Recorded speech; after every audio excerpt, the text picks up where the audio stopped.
नमस्कार। आज हेउची प्रथमाष्टमी। मार्गशीर मास कृष्ण पक्ष अष्टमी तिथि प्रथमाष्टमी भावरे अभिहित अटे। एही दिन प्रथम संतान को अभिवादन जणाइबा पई गृहस्थ पालन करे अष्टमी पर्व। प्रथमाष्टमी संपर्क रे आमर आजिर स्वतंत्र उपस्थापना ज्येष्ठ संतानक पई दिनटिए। प्रथमाष्टमी बा पढ़ुआष्टमी मार्गशीर मास कृष्ण पक्षर अष्टमी तिथि पालन करा जाए। शास्त्र रे मार्गशीर मास को वर्षर आद्य मास बा प्रथम मास बोली गणना करा जाई। एही मासरु वर्षर आरंभ हेउथिला। तेणु वर्षर प्रथम मासर प्रथम अष्टमी को प्रथमाष्टमी बोली कुहा जाइछि।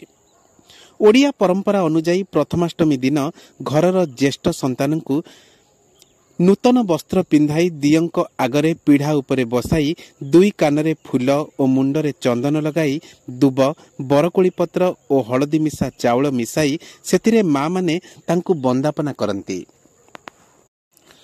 बंदापना परे ज्येष्ठ संतान षठी देवी को मुंडिया मारिबा सहित पितामातांकु और गुरुजनंकु मुंडिया मारी आशीर्वाद मध्य भिक्षा करंती। परिवारर ज्येष्ठ पुत्र बा कन्यार नववस्त्र परिधान और बंदापना हेबार एही विशेष विधि को पढ़ुआ हेबा मध्य कहिथांती। पढ़ुआ शब्दटी प्रथमार अपभ्रंश अटे। परंपरा अनुसार एही दिन ज्येष्ठ संतान पिंधुथिबा नूतन वस्त्र मामू घरु आसीथाए। एही दिन मामू माने नुआ लुगा मिष्ठान और अन्यान्य सामग्री सहित भौणी घर को जाई भणजा और भाणीजी को पढ़ुआ करंती।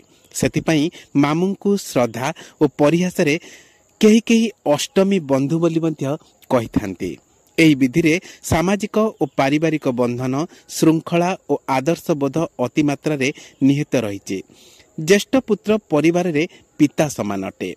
पितांक अंते घरर समस्त दायित्व ज्येष्ठ पुत्र उपरे पड़िथाए।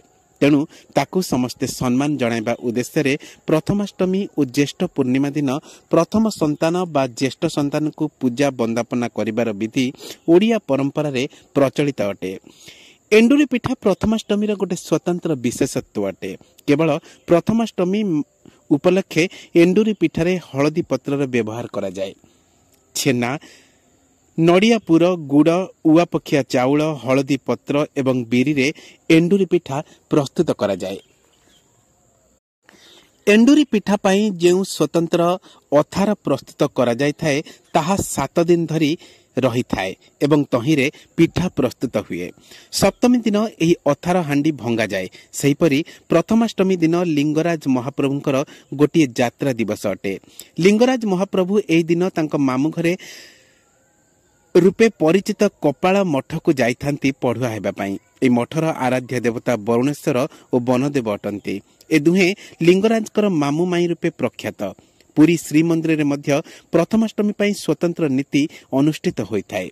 प्रथमाष्टमी दिन श्रीमंदिर रे भोग मंडप नीति सरिबा परे 3 बाड़े मैलम करा जाई पूजा पंडा सेवकों द्वारा महास्नान नीति होइथाए। एहा परे पालिया पुष्पालक श्री विग्रह मानंकु नुआ लुगा लागी कराइथांती।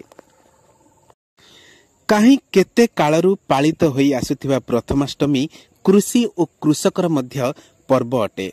कृषक नुआ शस्यरे पिठा करी तार प्रथम संतानर मंगल विधान पूर्वक पूजा करिथाए। सेइथिपई एही अष्टमी को केही केही सौभागिनी अष्टमी बोली मध्य कहिथांती।